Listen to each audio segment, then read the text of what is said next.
there, everybody, and welcome back to another episode of Between the Shadows. This is Kara. This is Kristen. And we are back. We wrapped up Bill Malloy last week. Sure did. And we're talking about Laura this week, which kind of slightly overlaps into the Bill Malloy and Matthew Morgan story. And, you know, at the very tail end, you know, Matthew Morgan, you know, dies of fright, basically, seeing Josette's ghost. And Bill Malloy's ghost. Burke and Roger find Vicky, so that's all well and good now. So, yeah, and that's pretty much when Laura comes into the scene, walks into the diner, and starts her journey back in Collinwood. This is a whole new saga of Dark Shadows. This is, I mean, Burke is still out to get his revenge. Yes. He's still on the quest, but... And now he's really on fire because of Bill Malloy's death. Yes, he's on fire, and with Laura coming back, that refuels everything that he had intended and everything that he plans to do. Because, and we'll get into this, but Laura is the only other person besides these three guys that really knew what happened that night. Right. So... Right. And it even comes up during this saga, the paranoia, once again, you know, with Roger. It all starts all over again. Even Sam is asking, does Laura know the truth about that night? Or one thing I kind of want to mention, they chose Diana Malay to play Laura Collins. Mm-hmm. And I feel like there was no other choice but Diana Malay. Yeah. Because she brought something to Laura that I just couldn't see anybody else bringing to her. Mm-hmm. The way she talked and the way she immersed herself into Laura. Herself, yeah.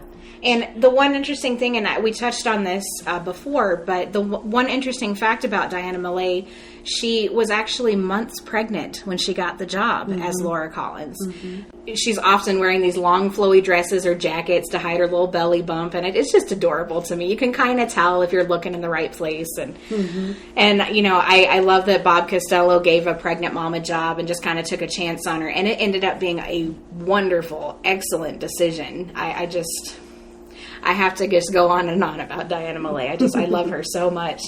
Well, let's start from the beginning. Yes, so before we get too far off topic here. So our first scene that we see Laura Collins is right at the tail end of the Bill Malloy era. Matthew is dead, and Bill Malloy is dead, and every confidant that Elizabeth Stoddard has is dead. Everybody's dead. So whatever secrets that Elizabeth is holding, she no longer has anyone to go to. Not that she did before, because not even these two guys that were very loyal to her knows what her secrets are. Yeah. So Laura Collins shows up in the Collinsport Hotel in the diner where Maggie's working. Maggie and Joe are in there, small talking like they always do. Joe's drinking his coffee, and in walks Laura, and she just sits down at a table by herself. And, you know, Joe ends up leaving shortly after that because he's got to go to work or whatever. And, you know, she goes over to Laura and asks, can I get you anything, you know? And she's like, oh, I'm still deciding, whatever.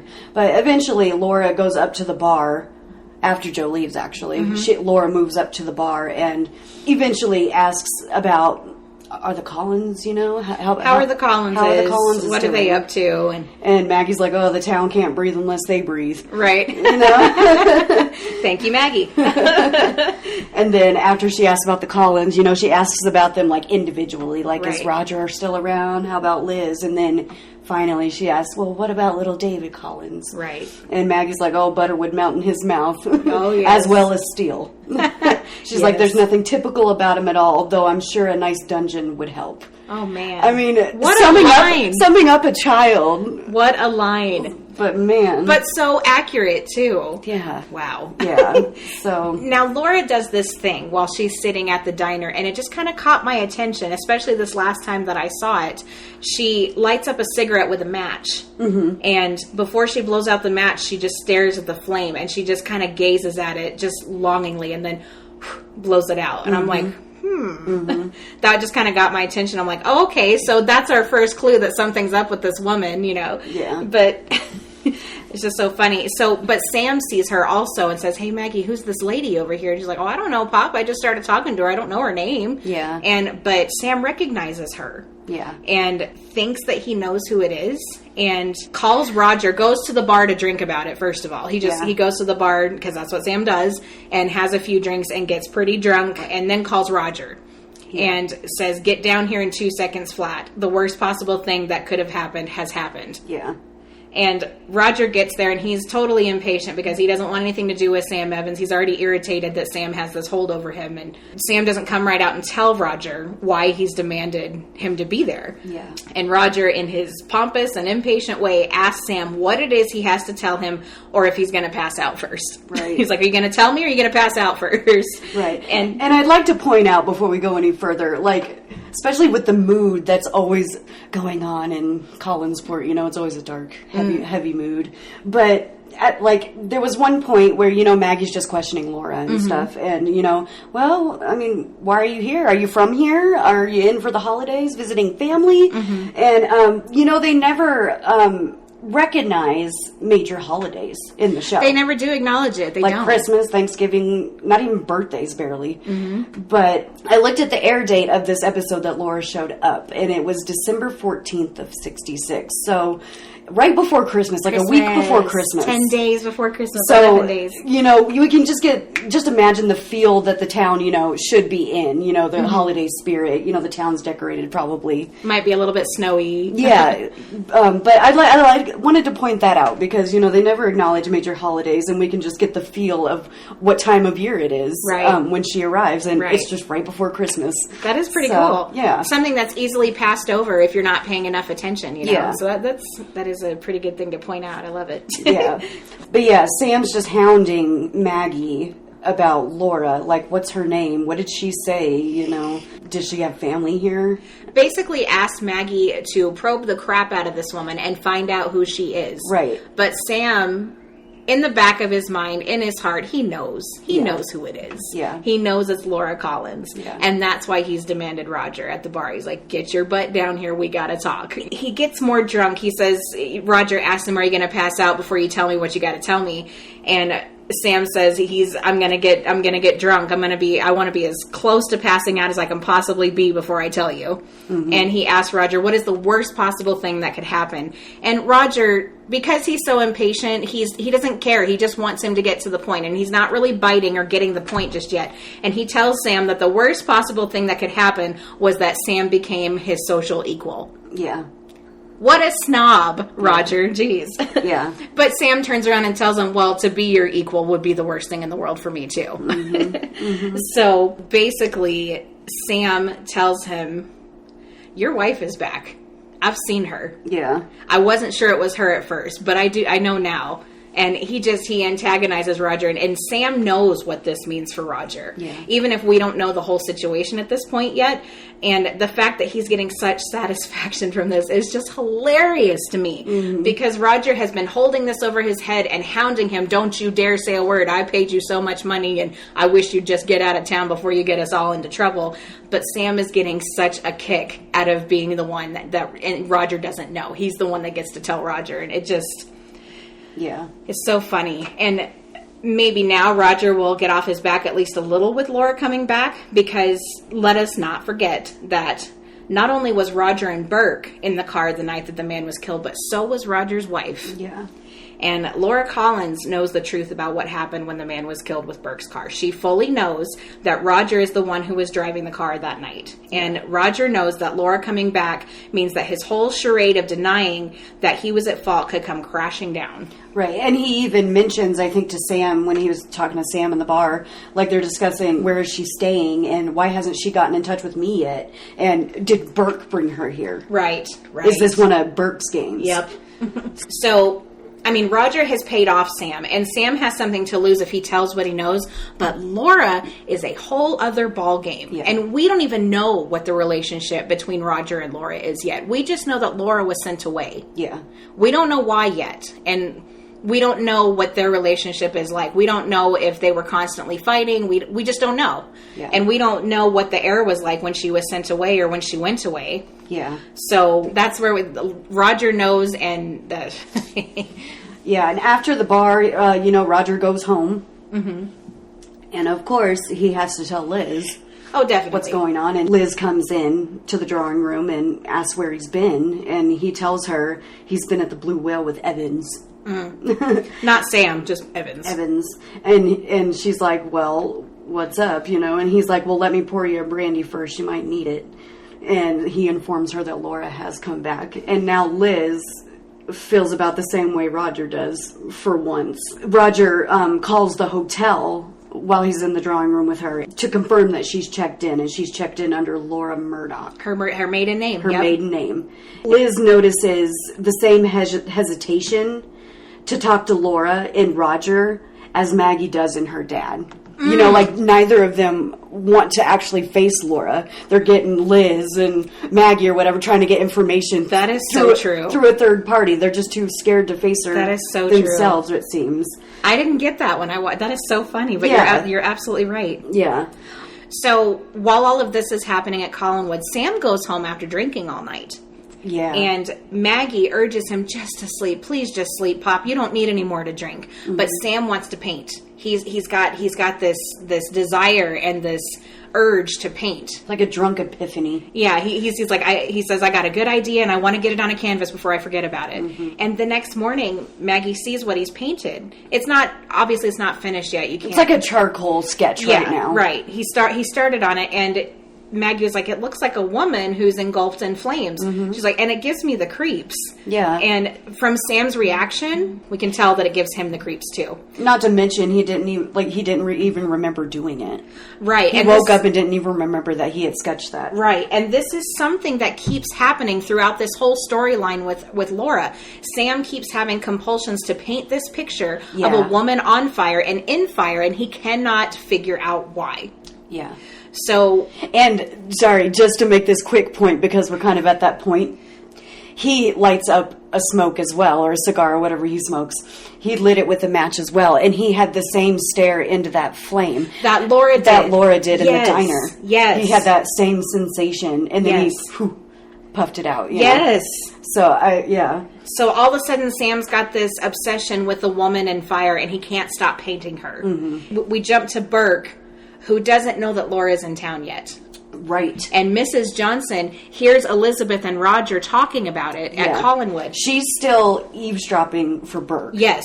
So she goes back to his hotel room to report to him. Yeah. She tells them that they're pretty nervous up there at the big house, and Burke thinks, well, I just bought Logansport Cannery. Of course they're nervous. He thinks that it's because he's putting the squeeze on their business. Mm-hmm. And Mrs. Johnson says it's not that. She said the reason for all the unrest at Collinwood is that Laura Collins has returned, and Burke has the wind knocked right out of him. Mm-hmm. Right out of him. And we find out that Burke tried to spring her from the nut house she was in. Yeah. And doctors said that it wasn't a good idea. She wasn't ready mentally, and she wasn't well. And now that Burke knows, Burke sets out to find Laura and talk with her. Like, he even calls down, P.S. Last episode we talked about the hotel clerk. I learned his name in this last episode. His name is Mr. Wells. Mr. Wells. That's right. He calls down to Mr. Wells. He's no longer the hotel clerk for me. He calls down to Mr. Wells and asks if Laura Collins has checked in there. He's like, no, there's no Laura Collins here. And Mrs. Johnson in the background, she checked in under her maiden name. He was like, Laura Murdoch. He knew that about her because, of course, they used to date. Right. And so there's no answer at Laura's room. But he's convinced that Laura coming back is his big break for his quest for revenge. Right. His quote, Laura is the key. My trouble started with her, and they're going to end with her. Whew. Yeah. So and that's when he goes and knocks on her door, and obviously no answer. But that is when we found out where Laura was, and she was out taking a walk, on purpose or not. She was around the old house area, and David was just out there, just happened to be out there playing and swinging on the swing outside the house, and she's just kind of gazing at him like she was gazing into the fire, and that was all of that pretty much. And then that's when she goes knocking on Collinwood's door. She does. She finds herself at Collinwood, and hello, Roger. Hello, Laura. And awkward. Right. And there was but the thing I want to point out between these two, hello, Roger. Hello, Laura. There was no love in either one of their eyes. Absolutely. It was not. just a cold. It was okay, well, I can't ignore you. Here you are. So Laura tells Roger and Liz that she has come back for a divorce and she wants to reclaim her son. Yeah. David, who is asleep, wakes up suddenly and goes running out through the front door of Collinwood and shouting after his mother. He does not know that his mother has been there.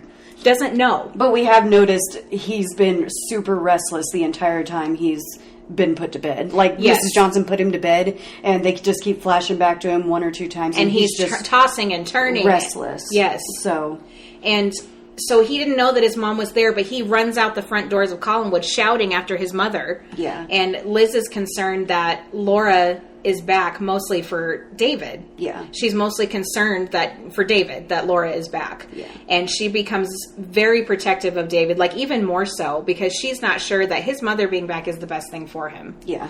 Now, in Shadows on the Wall, our original story Bible, Laura Collins was supposed to be Roger Collins' alcoholic wife, who had come back to Collinwood to solely to claim her son David, which is what ended up happening. That's why she came back. But here's the difference: Laura, as she was an ordinary human being in Shadows on the Wall.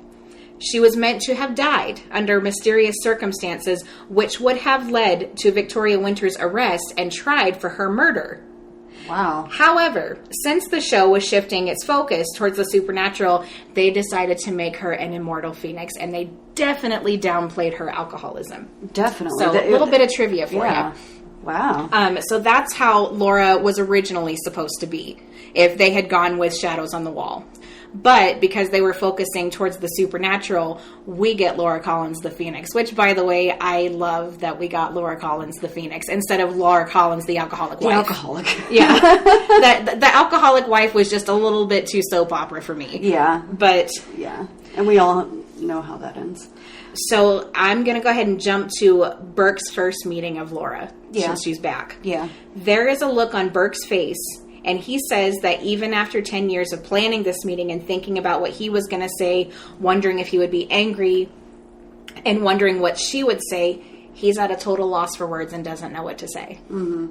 And I think that all the feelings he once had for Laura all came flooding back at the sight of her. Yeah. And this was another genuine moment for Burke, and it was really nice to see Burke's human side. Mm-hmm. And this is another time we get to see his human side. And again, it just made me love Burke just a little bit more. Every time, as the show progresses, you stop seeing him as this villain who's trying to destroy the Collins family, and you start seeing Burke Devlin, the man. Right. And little by little, we see Burke soften more and more. And Yeah. I love it to death. Until he's a puddle of mud Yes, for Biggie. exactly. So they have the small talk about the past and how they are, or how they each are now, and how different they both are. And he tells her that he tried to see her at the mental hospital and that the doctors told him that hers was a lost cause. Her case was a lost cause. Mm-hmm. And she tells him that she's back for David, and he tells her that David needs her and that they are friends, and David confides in Burke. And David is the kind of son Burke would have liked to have had, and would have been the kind of son they would have had together. And Laura says this thing that makes me go, it's been brought up before. She says, yes, Burke, exactly the kind. So now the question comes back, is he Burke's son or is he Roger's son? Right. And, I mean, it's just something I don't even think the story Bible touches on, does it? No, it doesn't. Like, as a final answer, you know? No, it doesn't. The Shadows on the Wall doesn't touch on it that I have read just yet.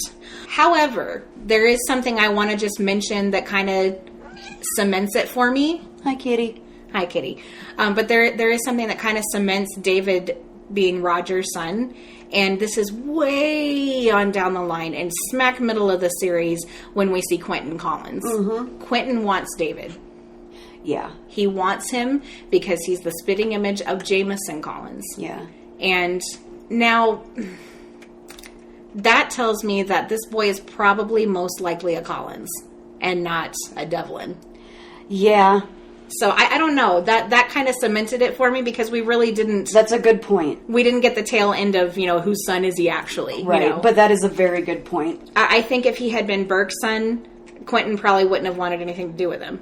And why does he look so much? If that's something they overlooked, then there's your... The one thing I'm learning more and more, and the thing that we've kind of always known at watching this show, there are a few plot holes. But eventually the story continuity gets on track and we. Yeah, you can put things together. Right, and that's where I'm at with David. They're each going, if he is, and Roger even brings up to Laura, he was like, the happiest day of my life is when you leave and take my son with you. And then he goes, if David is my son. Oof. And so it keeps. He got it right. Yeah, he keeps getting brought up and brought up, Yeah. But we never get the end of it. It kind of fizzles out. But David has talked and talked about wanting his mother to come back over and over. And as soon as he sees her, he runs back up to his room and tells Vicky, "That is not my mother," and doesn't want to see her. And he keeps on not wanting to see her and not admitting that he's afraid of her. But clearly he's afraid of his mother. Yeah. And he keeps having these dreams about his mother, that she's standing in flames and she's calling to him to join her. And this dream keeps just over and over and over. Even when Roger and Liz go to tell him that his mother is back, he already knows because, he's run out the door calling after his mother. Right. And he claims that he keeps having this dream about a woman in a blue coat staring into the fire and calling his name. He keeps having these dreams about her engulfed in fire and calling to him. It's the same reoccurring dream. So, fast forwarding just a little bit, because this kind of goes on for a little bit. Yeah. Roger calls up Garner and Garner, Frank and Richard, and wants to know how soon he can get divorced. And he tells Richard Garner, who defended him in the manslaughter case, P.S., that having Laura back in town makes him nervous and thinks that Burke can work on her and get her to change her testimony. So he would like to give her what she wants so that she can leave town as soon as possible before Burke has a chance to work on her. Right. Even Richard Garner thinks that Roger is hiding something. He was like, "Roger, is there something you want to tell me?" He was like, "No, I just don't want Burke to, work on her and blah, blah, blah, I just want her out of here." Yeah, exactly. And Roger made him drop everything and come to Collinwood from Bangor simply to talk about his divorce proceedings. Mm-hmm. So the desperation on Roger, it just keeps getting more and more as the show progresses. Yeah. And didn't his son join him on that trip? And that's when him and Vicky... He did. And Roger was like, "I was talking to your dad, not you." And he was like, I brought Frank along because he does the divorce. He knows the divorce proceedings better than I do. Right, that's his field. Oh my gosh. But yeah, he went with him. Mm-hmm. So, he takes the opportunity to talk to Vicky and let her know that Garner and Garner is going to be opening a branch at Collinsport, in Collinsport. Mm-hmm. And that he hopes he will see more of her if she's going to stay in town after Laura leaves with David and everything. Yeah, she didn't know. Because that's Vicky's job. If David leaves, that's her job. Yeah, and Vicky didn't know that was the plan. Right. Vicky was a little shocked at the news. But, she wants a good parent for David and doesn't want him to experience life the way she has. Right. She had no parents. So, if there's a chance... it seems like Laura is much more interested in David than Roger. Yeah, Vicky definitely took a special interest. You gotta give her that. Yeah. She took a very special interest in David and his mom because she wanted him. Vicky is a very smart girl and she knows what Roger offers David, and that's a whole lot of nothing. Yeah. And so she's very, at this point, she's very set on David knowing his mother and getting to love his mother. Yeah. Sheriff Patterson has been around to see Roger and Laura to let them know that there's been a fire in Laura's Phoenix apartment. She came from Phoenix, and that there's been a fatality.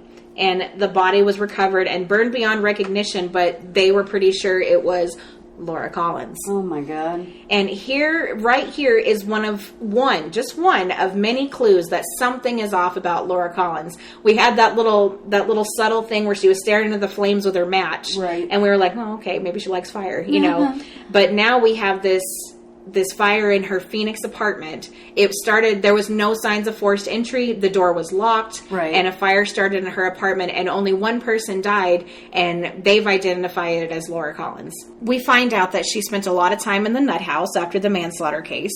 And this was what they downplayed. She was an alcoholic. She had mental issues. And so she spent some time in a mental institution. And she also provided false information about the car crash that killed the man and that Burke was supposedly driving. Yeah. And Burke has been knocking down her door already to provide the police with correct info about the manslaughter case. He uses his best weapon against Laura, which in my opinion is his undying charm. Yeah. Burke, and I heard this somewhere, I don't remember where I heard this, but Burke Devlin is kind of like our Barnabas Collins in this era. He is the stranger. He's charming. Everybody is just like drawn to him.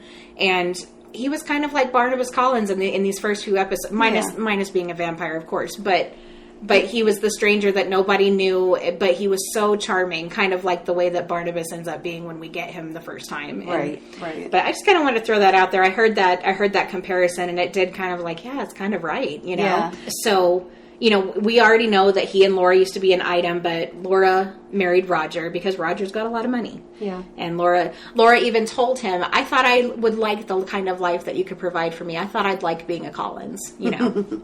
So... At least you're honest, girl. Yeah, at least she's honest, you know.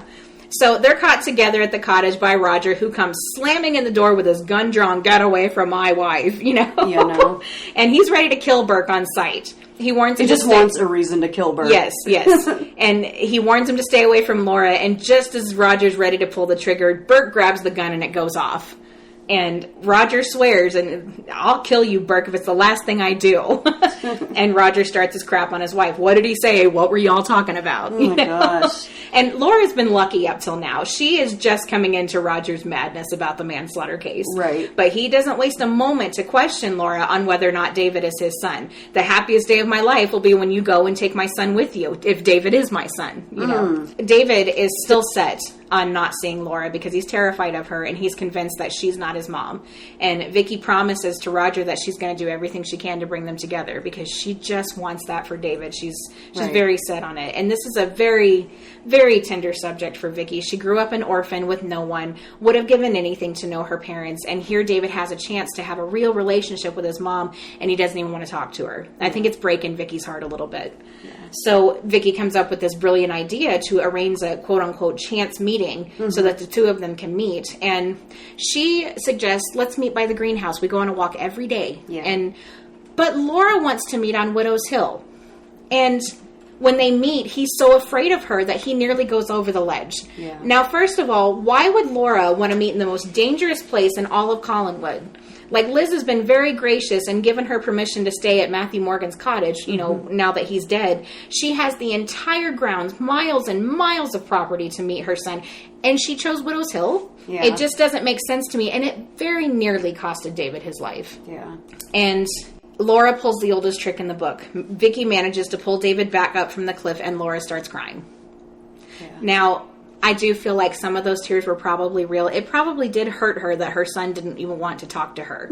But us girls have that defense mechanism. We can, most of us can start crying on cue. But David feels guilty for making his mom cry and does accept her. And from here, they're inseparable. Yeah. But David still has these frightening and these strange dreams about his mother. And it's always the same dream over and over. His mother is engulfed in flames, and she calls to David over and over. Yeah. Laura tells David the soliloquy that she told Maggie. Beautiful soliloquy. About the phoenix.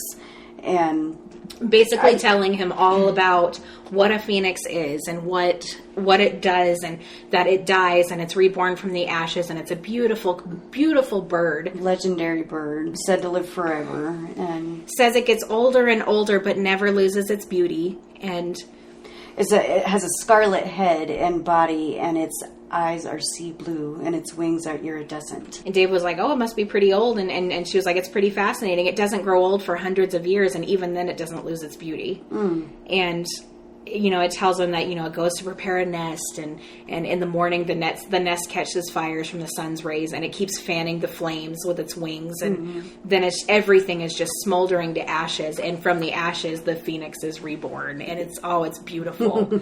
And it goes on to live the next 100 years in paradise. Yeah. And oh man, gives me chills every time I hear Laura Collins say it. It's beautiful. Yeah. And Diana Millay, she was beautiful and charming, but just a little bit sinister. Yeah. And I thought she executed the story of the phoenix beautifully, and I felt like I could see that phoenix perfectly while she told the story. Yeah. Another clue is that Sam Evans has been just mesmerized, and his thoughts have been consumed by fire, literally and figuratively. All he can think of is this woman who's surrounded by fire. It's so much that he paints this vision in his head, and when he finishes the painting, the woman's face is that of Laura. And Roger, of course, just tells him, well, you just drunk. You just drunk. Yeah. But obviously it's clearly disturbing to him. It's clearly disturbing to Maggie. And he can't figure out why he's painting Laura over and over. And he definitely can't figure out why he's painting her in flames. The morning after, Laura comes to get David after she tells him the soliloquy of the Phoenix. Laura comes to get David and asks Vicky if they can play hooky for the day so that she can spend time with her son. And Vicky, being an orphan herself and never finding out about her parentage, feels for David being reunited with his mother and gives him the day off to be with Laura. And David takes Laura to the old house to meet some of his ghost friends, namely Josette Collins. Yeah. She doesn't show, of course. Josette doesn't show, and David thinks it's because there are two of them there. She only appears to one person at a time. So he leaves his mother there in hopes that Josette will show herself to his mother. And the portrait of Josette just starts to glow, and Laura just looks really uneasy. Mm-hmm. And David comes back and asks if she came, and Laura was like, no. But there was definitely something strange that happened between those two. And Josette's been known to protect members of the Collins family. She even protected Vicky when Matthew Morgan was trying to kill her. Yeah. And Josette knew that something was up with Laura, and I think the glowing of the portrait was kind of her way of warning Laura not to harm David. Right.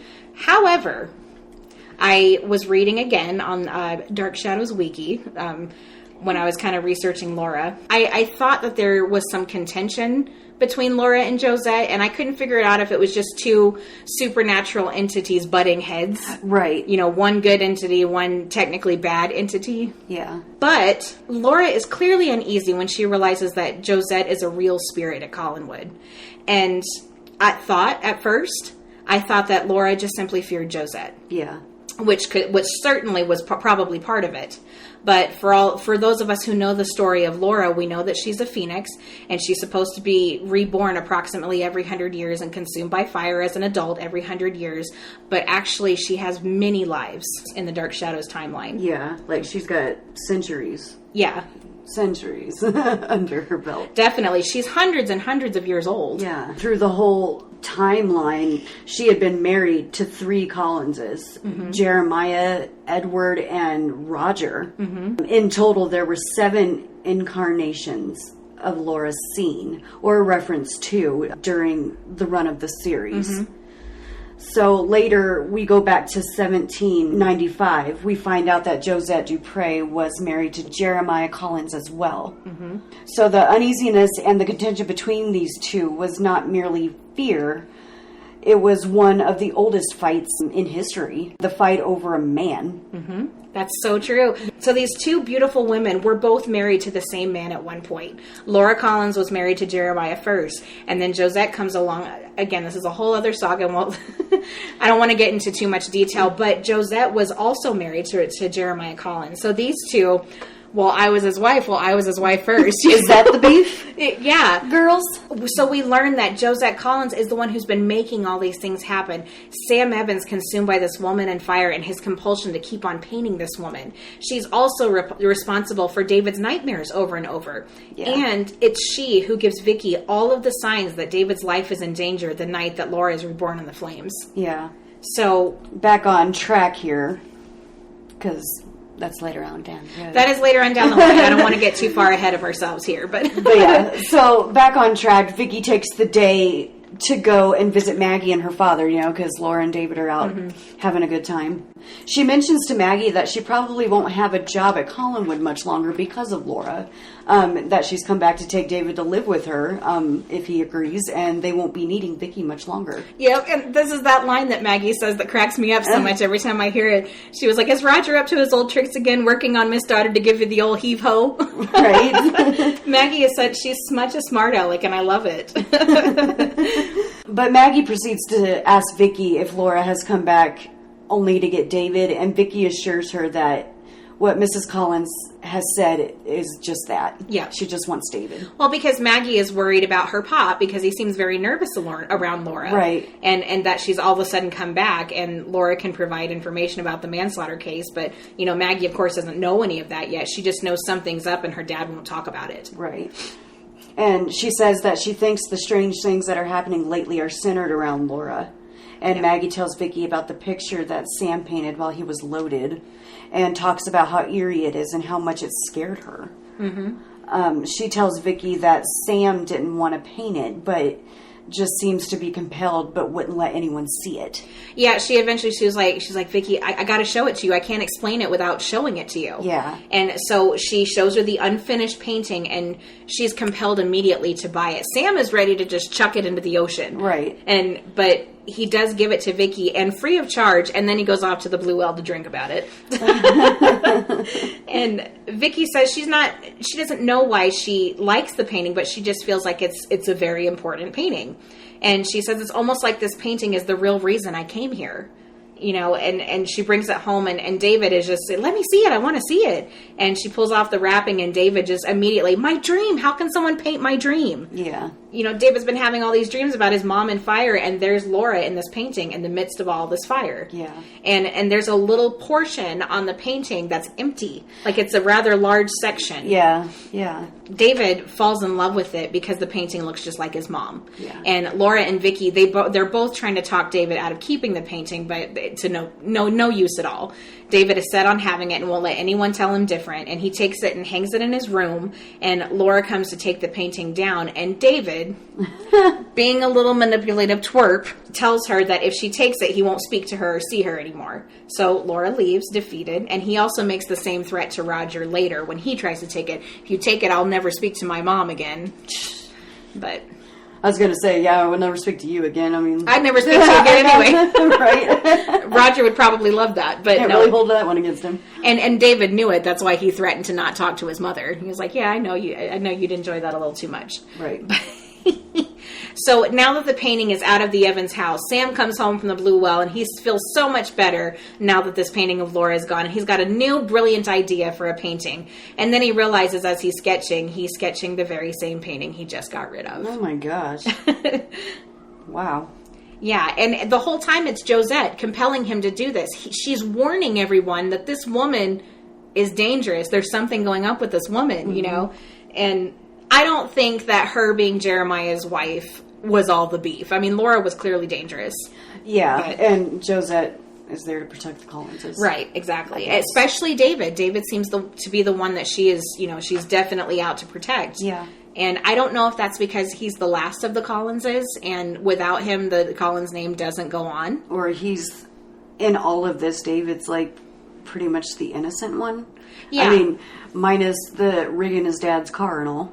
Yeah. But, I mean, he's an innocent to all that goes on around him. Right. You know? I think the rigging his car and causing his car to fail was only a symptom of what was really wrong with David. Yeah. Even though it was very, very bad, I still think it was just a symptom of what was really going on. Yeah. But, so, David has a dream about Laura and her head coming out of the painting, or is it a dream? We don't know. We kind of think it's probably not a dream, but he says it was a dream. But Laura's head is coming out of the painting and calling to him, and Liz convinces him to take it down. And the next day, David visits Sam Evans to ask him why he painted his dream. Mm-hmm. And Sam tells Vicky that his visions are exactly the way that David describes his dreams. And he tells Vicky that he started another painting exactly like the one he gave to her. There's an empty space, you know, where the woman appears to be holding something, but Sam doesn't know what's supposed to be there. Yeah. And Vicky tells him that she felt compelled to take the last painting to Collinwood, and says that she didn't want it and it scares her. And all of the events that happened, her showing it to David and taking it home, says that something or someone made her do it. Well, we know it's Josette, but they don't know that. So back at Collinwood, Detective Riley shows up and wants to talk to Laura. And he's investigating the fire in Laura's apartment in Phoenix. And he says that he has brought a few items of jewelry that were salvaged to see if Liz could identify any of it. And she finds the locket that she says Roger gave to her when they were married. And Vicky tells Riley that Laura showed her a locket she was wearing that contained a lock of David's hair. And it's impossible if this locket could have been found in the apartment because Laura was already wearing it. Yeah. And Riley opens the locket and finds a lock of hair in it. And they try to convince Vicky that she's mistaken and it's got to be a different locket. And she asks Liz if she can go with her to the trip to the cottage to see Laura. And she has to see for herself that it's a different locket. And they get there, and of course, Laura tells Vicky that she has to be mistaken and that she told Vicky about the locket. And, you know, over and over and over yeah, again. You're mistaken, you're crazy. Yeah. That night, you know, moving on to that evening, you know, once again, David continues to have this dream. about his mom, the reoccurring dream, Laura goes to see Sam Evans and demands that he stop painting the second picture he started. Mm-hmm. And he says he has no control over it, and she tells him she will make him stop. Later, there's a fire in the Evans cottage. Yep. Sam had ended up falling asleep with a lit cigarette in his hand. No one else will believe it, but Sam says that Laura is the reason the fire started, and that he has never fallen asleep with a lit cigarette ever in his life. Yep. Sam's hands got burnt in the fire, which means he can't paint until they're healed. Mm-hmm. After that, I think Maggie goes up to Collinwood to talk with Laura herself, and to tell him that her father blamed her. Blamed Laura, yeah. Blamed Laura. Roger, in his snide, pompous way, says that Evans is a drunk and it was bound to happen. To his own freaking daughter. Yep. So Roger tries to remove the painting from David's room, and David, of course, throws a temper tantrum. And this is kind of where we see a little bit of change in Roger. Now, granted, some of this is a little bit of manipulation, because he desperately wants David to love his mother so that he'll go away with her. But before, Roger wouldn't have even have bothered with David in this temper tantrum. He would have ignored it and just let Vicky and Liz handle it. Yeah. But he sat down on the bed with David. He was like, David, I love you. You're my son. And of course, I would miss you if you went away. And before, Roger wouldn't have done that. He was just like, whatever, David, and left the room. Yeah. So I feel like this was the start of the change in Roger. Right. And he showed some compassion with David, which before, even if he was just trying to be manipulative, he wouldn't have even have bothered. Right. You know, so I understand that there was a reason for what he was doing, but at the same time, it's very uncharacteristic of Roger up to this point. And I kind of like to think maybe, you never know what you got till it's gone, and maybe something flashed in before his eyes mentally, and he could really be gone. And then what? And then what is my life for real? Exactly. So maybe, and I agree with you. That's around the point where his attitude started to shift. Some change, yeah. Yeah. So now Vicky has started to catch on with the events going on. She realizes that fire is the common thread, and she can't put the pieces together just yet. The fire in Laura's apartment in Phoenix, David's dreams about his mother in fire, Sam Evans painting a woman in fire, and now Sam has burned his hands because there was a fire at the cottage. And she goes to Burke and tells him what she suspects. And she tells him that she doesn't trust Laura and that she lied to her about this locket. And really quickly, it's been kind of nice in these past few moments. We don't have the whole Carolyn being jealous. Oh my goodness. Like when we have Vicky and Burke in the same sentence, we don't have to say, oh, and Carolyn this and Carolyn that. Yes, and this right after this, where where he confronts Laura, and Laura convinces Burke that she's true to him and that she'll help him with the manslaughter case if he'll help her with David. Vicky doesn't buy into it. She's convinced that Laura is not to be trusted. This is where Burke finally kicks Carolyn to the curb. Right. And with Laura back, he has no more use for Carolyn. Okay. He has everything he needs in Laura, or so he thinks. Carolyn admits that she's made a fool of herself with Burke, that this was one of those moments where I literally yelled at the TV and I said, really, little girl? You're just now figuring this out. Yeah. This is what everyone's been saying to you all along. But you got to come up with it on your own. Yeah, so exactly. You go. When you get into a show, the way that we have gotten into Dark Shadows, like I said before, it's real for me, and it's one of those... It's personal. It's personal. But so she's pretty bitter about the whole thing. She goes up to Burke's room, and he was like, oh, I would really just think we should break ties, just make a clean break, and she was like, I only have one word to say to you, goodbye, and slam. Goodbye. But finally he's kicked her to the curb. Finally, so that's over. And next is kind of one of my favorite parts, one of the next things that kind of happens. This is one of the pivotal moments in Dark Shadows. I like this part, and it's when Josette's ghost comes to David's room and finishes the unfinished painting that he has. And now David appears in the fire next to his mom. Yes. Vicky brings it to Roger and Sam, who has shown up and wants to see the painting because he had a vision that the painting had been finished. Yes. So, and Roger destroys the painting in the fireplace, and they hear a blood-curdling scream coming from the fireplace. Mm-hmm. David is furious that his father took it, and then he bursts into tears when he realizes the painting has been burned. Yeah. Oh my gosh. It broke my heart a little bit. Not that part, but the Josette part, the whole Yes. finishing the painting. I had chills when I watched it. Me too. And that's when we realized that Josette's the one that's been doing all of this, Yes. you know? Yes.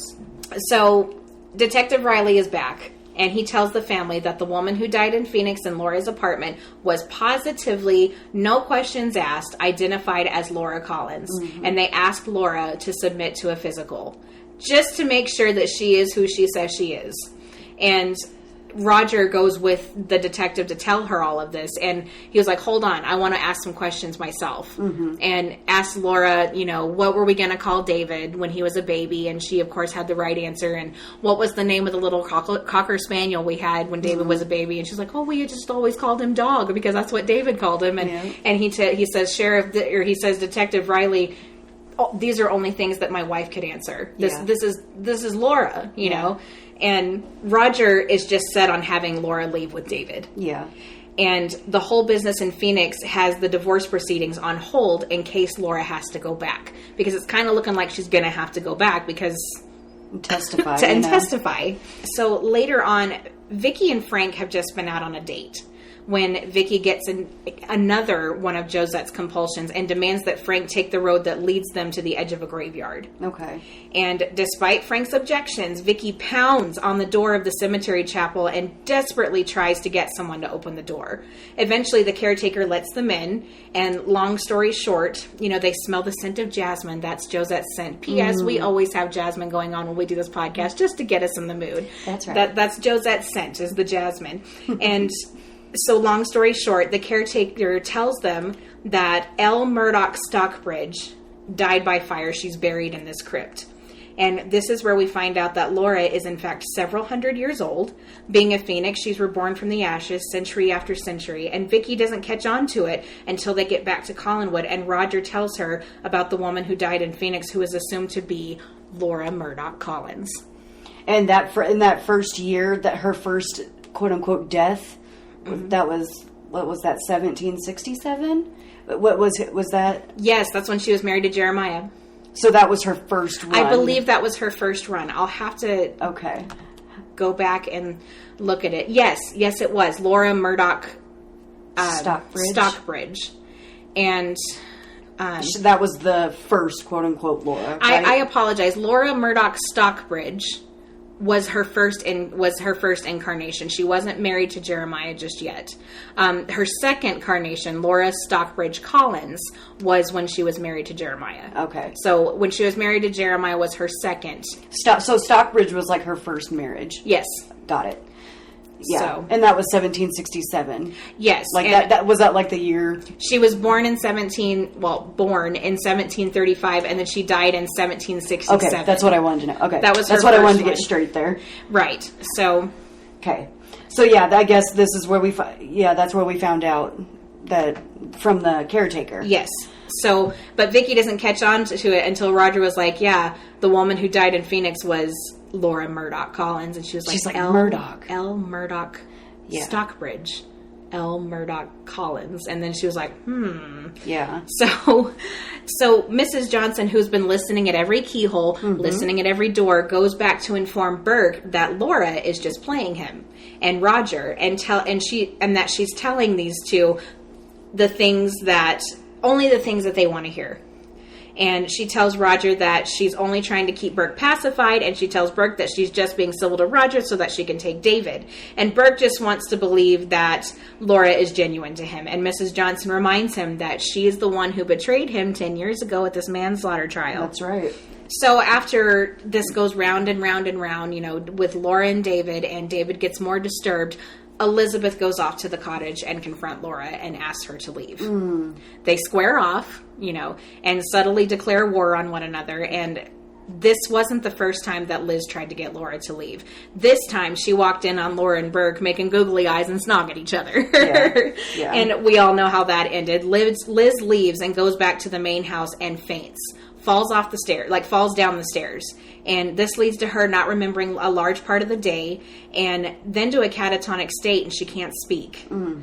Elizabeth ends up having to leave Collinwood to go to a hospital in Boston because the doctors can't figure out what's wrong with her. And Carolyn assumes, all of her mother's duties at Collinwood and the cannery per her mother's orders. And Roger, of course, is disgusted because he thinks it should be him that gets to call all the shots. Yeah. I don't know, guys. We've been talking a long time, and this is going to be part 1 of Laura Collins. Laura's a lot to talk about as well. Yes, so this is going to be our second 2-parter here.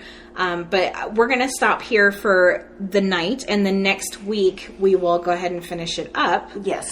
We've got a lot of information on Laura, but next week we get to the second half of Laura, and Liz is gone for a good chunk of this because she's in the hospital. Yeah. And we get to see Carolyn actually kind of step up and pretty much start acting like an adult. Yeah, definitely. And not a teenager anymore, you know? Definitely. Becoming the matriarch of the house while her mother is gone. Definitely. So I like that. I like this part of. This is where Carolyn turns around as well. Yes, definitely. And I like it a lot. And I'm enjoying talking about Laura so much. It's one of my favorite stories in Dark Shadows. Yeah.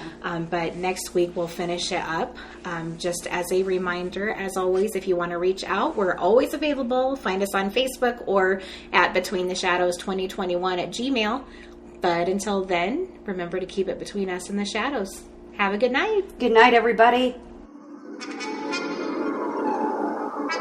I saw someone I never expected to see again, someone you never expected to see again. You didn't properly answer my hypothetical question. I'll rephrase my question. Who is the person who can ruin your life more than anything in the world? The person who can change your life as well as mine. That's right, Roger. That's right. Roll out the welcome mat. Here, my boy. Laura is back in town. Smile, Roger. Your wife is home.